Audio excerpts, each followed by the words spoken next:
At the age 11, Alison Parrott discovered that she was quite a talented runner. She won just one 800-meter race at a local competition in Toronto. But her time in the race allowed her to represent Ontario at the track and field tournament in New Jersey.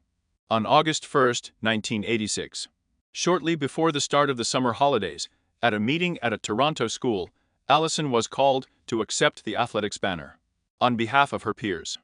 The young athlete stood on the stage while her classmates chanted her name from the audience. In July of the same year, the Toronto families listed in the phone book under the surname Parrott began receiving phone calls from a man who said he wanted to talk to Alice. Among the calls was one to the family of those Hill Avenue Quiet Green Enclave in the fashionable Rose District of Toronto.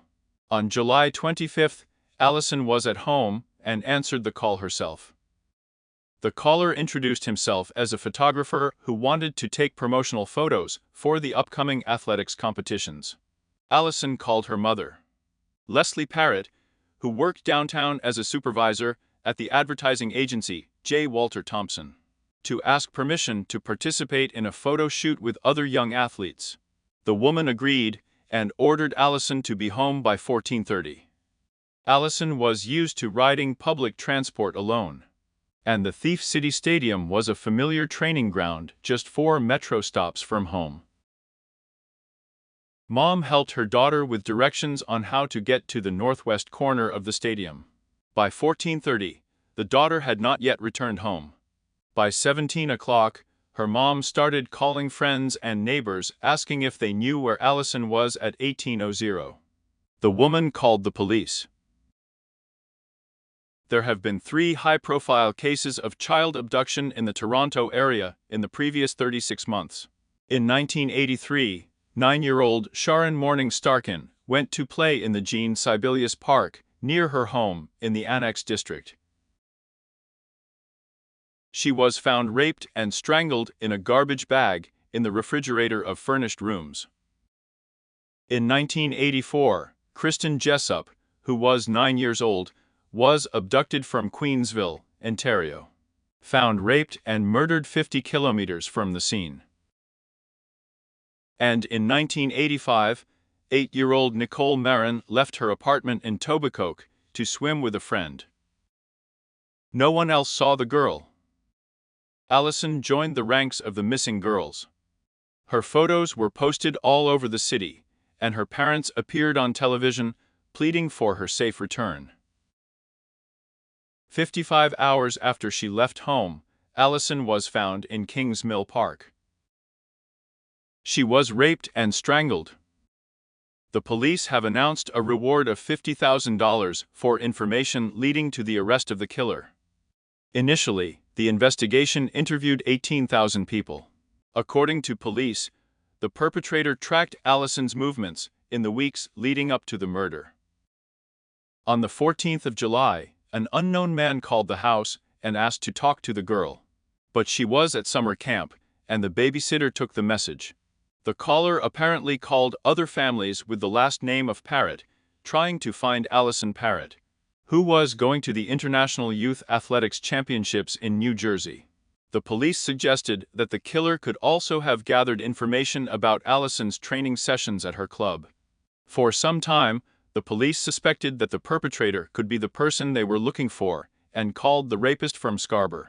When he was identified as Paul Bernardo, the police realized they needed another man, because the DNA collected from the semen traces found on Alison's clothes didn't match this person. Of course, I regret allowing her to meet this man, Leslie told the Globe in 1986, about the photographer who initially called Alison. But you can't rewrite history. We made this decision together. She was killed, not because we made a bad decision, but because someone wanted to kill her. There were 37 murders in Toronto in 1986. But Alison's murder was particularly impressive. It accelerated one of the most expensive and in-depth investigations in the city's history, and provoked cultural conversations about child safety. Her murder prompted the Toronto Sun to advocate for the death penalty in Canada. in a front-page editorial headlined "The Death Penalty Today." The 80s were an era of dangerous strangers, when several real tragedies were mixed with fear and misinformation. To create an atmosphere of distrust, and sometimes panic, about what evil strangers can do to children, the media has developed a standard call and response. When children were abducted or killed by street fencing, teaching children how to handle strangers and avoid dangerous situations. It was advertised as a solution to this problem. Concerned parents enrolled their children in street fencing courses and spent money on books and street protection products to prevent further tragedies.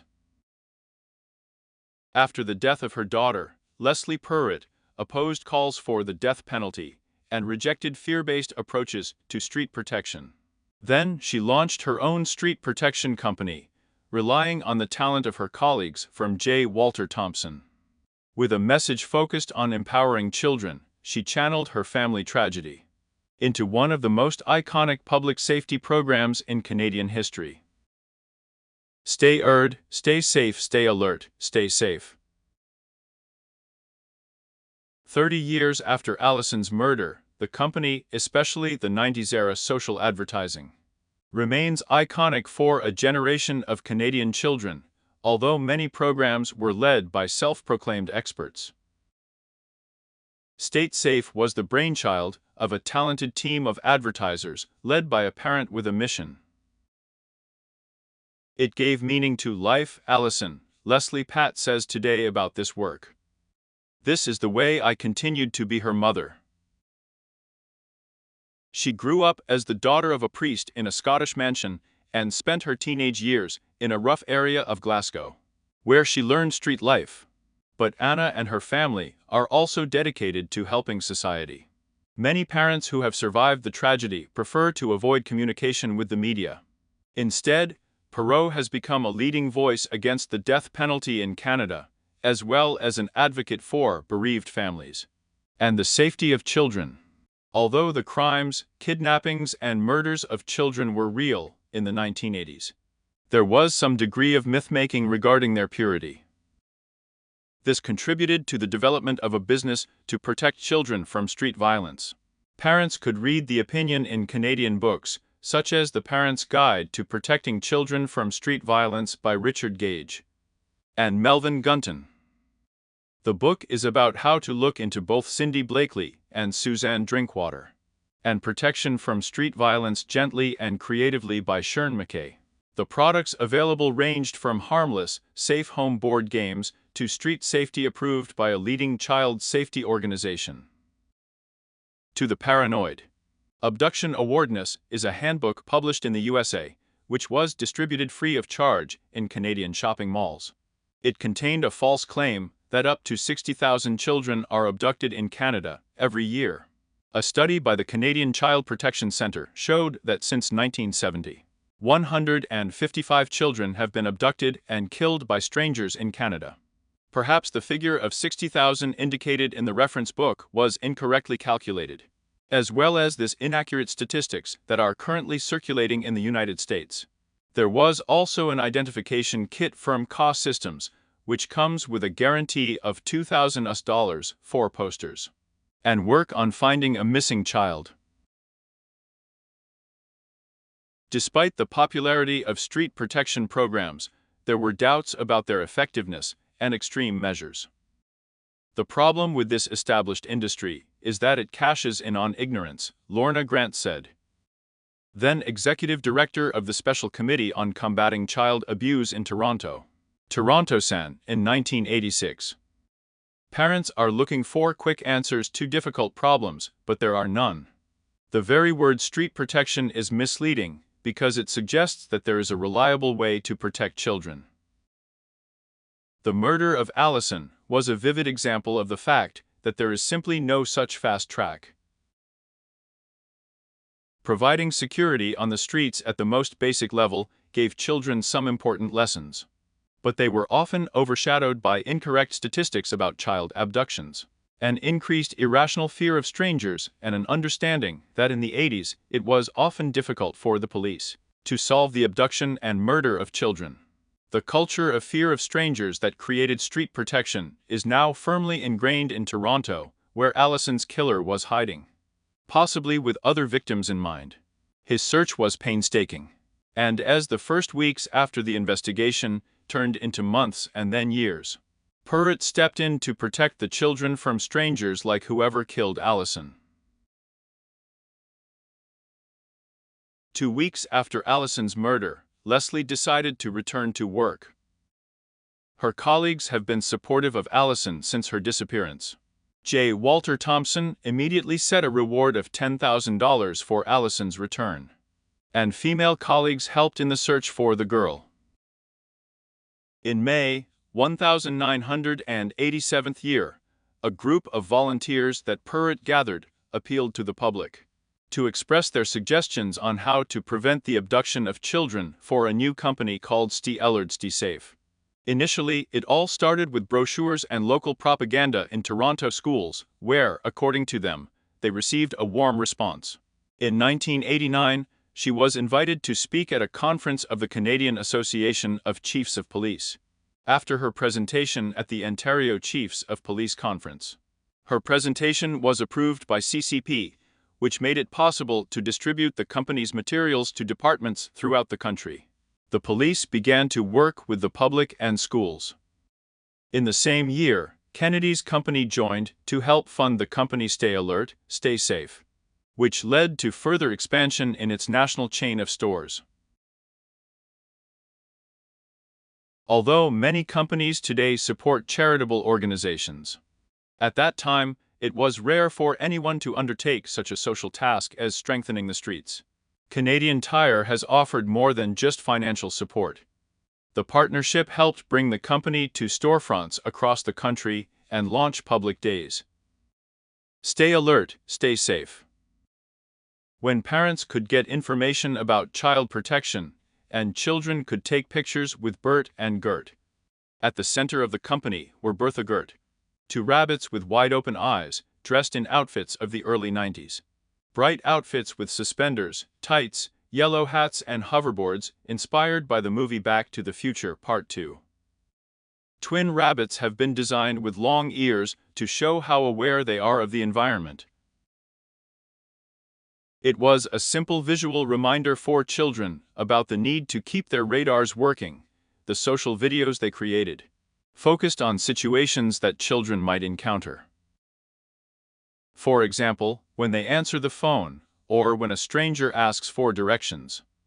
One of the most memorable social videos turned one of the typical lessons of street protection upside down. In it, an attractive woman appears at the child's door and asks to use the phone. Without opening the door, the boy tells her that his parents can't come to the door. The attractive woman was a deliberate choice designed to show that the threat still exists, even if the stranger is not a man. Stay Alert Stay Safe social ads were actively broadcast on Canadian television. They were often broadcast during cartoon shows on TV and ITV. According to Parrott, social ads have received so many broadcasts because of her industry connections and public interest in the topic of child safety.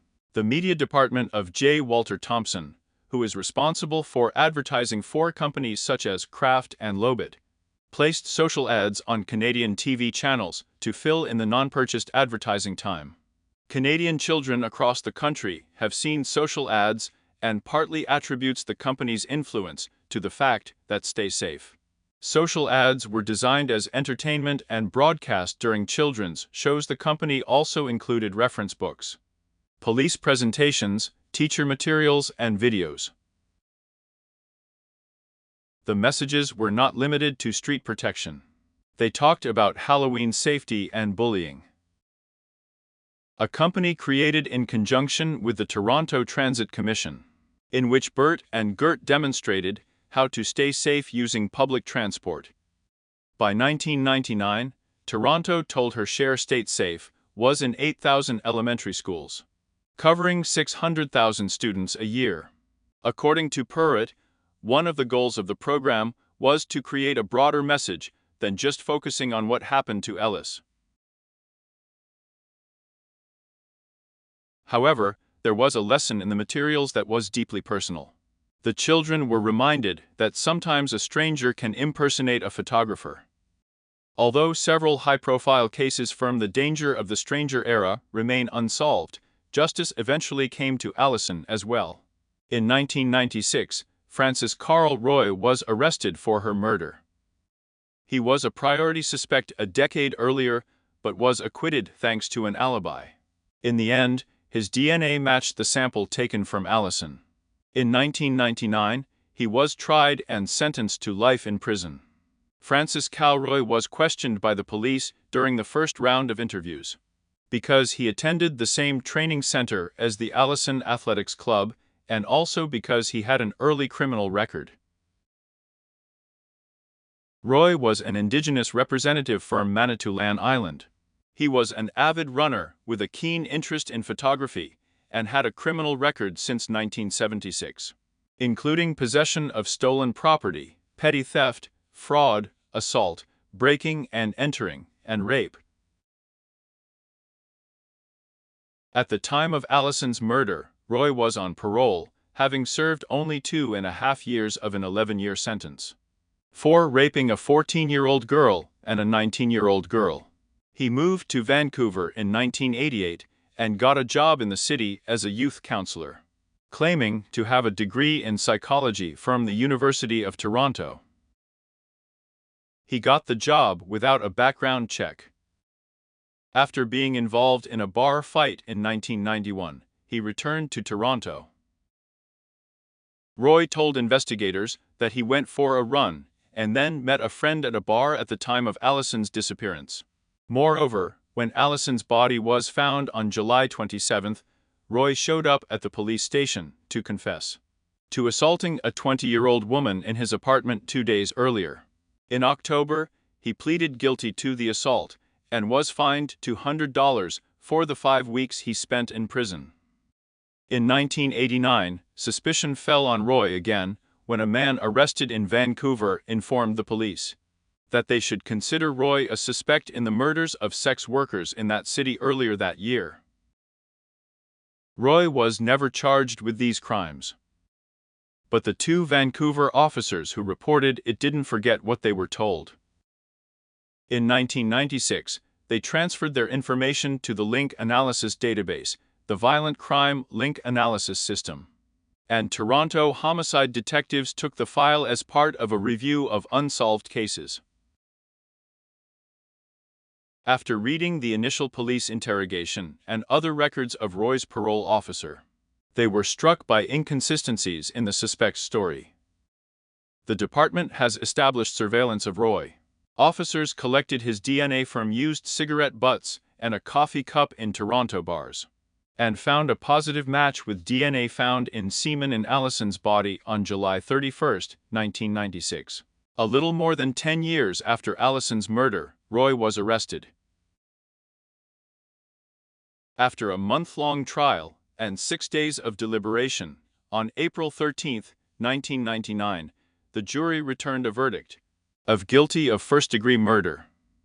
Roy was sentenced to automatic life imprisonment without the possibility of parole for 25 years.